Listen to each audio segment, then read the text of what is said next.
Il concerne un proche du garde des Sceaux, pas n'importe qui, c'est bien celui qui a fait défection avec les siens quand l'association des magistrats a défié le ministre Charles Oret, le mentor de mise en cause dans une rixe au tribunal de première instance de Koya. Il s'agit d'Almami Souma, substitut du procureur.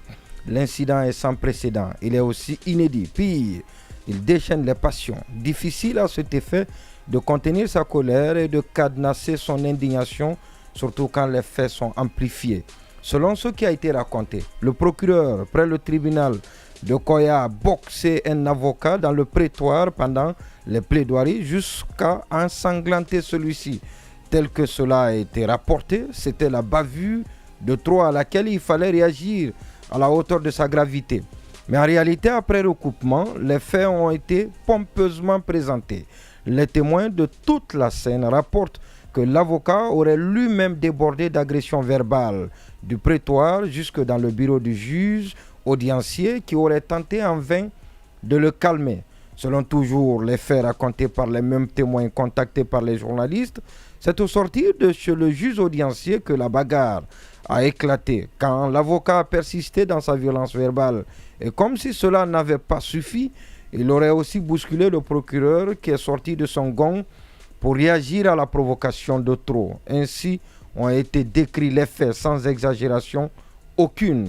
Dans tous les cas, c'est une situation très regrettable. Cependant, la décision du barreau de bouder les audiences pendant 2 semaines en guise de protestation contre, dit-il, l'agression faite contre un de ses membres, alors qu'il avait précédemment annoncé dans un communiqué avoir trouvé une solution à l'amiable, cette décision, insistons, suscite des interrogations. Cette décision est jugée incohérente eu égard la démarche entreprise. On a l'impression qu'on veut en profiter pour administrer une nouvelle gifle au ministre garde des Sceaux qui en a suffisamment pris dans son obsession contre ses anciens collègues de l'association des magistrats. Pour rappel, dans ce dossier débordant de sensations et de passions empreintes d'une trop grande stupidité, dégradant de l'image de la justice guinéenne, le ministre Charles Oret a pris un gros bide.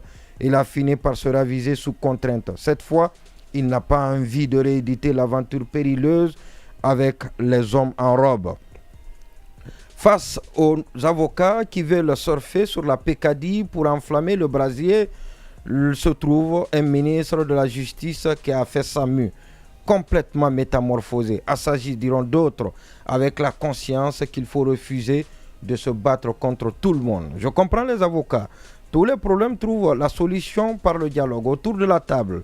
Je vais diligenter les enquêtes et si je trouve que le procureur n'a pas raison, je prendrai les sanctions contre lui, puis l'envoyer devant le conseil de discipline a étrangement dit en substance le garde des Sceaux qui n'a pas l'habitude de ce type de langage et qui est d'ordinaire prêt au combat et à l'affrontement. C'était sur Dioma. Ce qui est sûr, on ne peut pas atteindre Charles qui a fini par comprendre.